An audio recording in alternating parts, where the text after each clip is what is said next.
Welcome to How Logical, the world of tutorials where complexity meets technique. You're watching BIGO Live Series Part 14. In this video, I will show you how to stream games in BIGO Live application. Before playing the game, make sure you have downloaded that game in your device. Once you are done, open your BIGO Live application. Click on the camera icon in the middle below and then you will reach to this page. Below you will see Game Live option here. Swipe or click on it. Then click on Choose Games or on this arrows as shown in this video.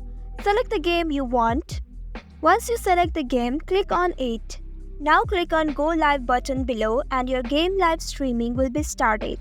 It will ask you if you would like to open the game. Click on Yes and it will open the game application. At the top there are some icons. When you click on it, you will see the chat messages by the viewers.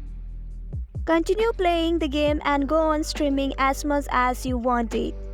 Then to end it, click on this icon at the top. Some icons will pop up there. Click on that BIGO symbol icon and it will take you to previous page. At the top right corner, you will see power off icon there. Click on it and some options will pop up.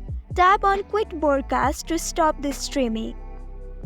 So this is how you stream games in BIGO Live application. That's all for today's video. Thanks for watching till the end. If you found this video helpful, don't forget to like, share and subscribe the channel. Also hit that bell icon to get notifications for more such helpful tutorials. See you in next video. Stay connected.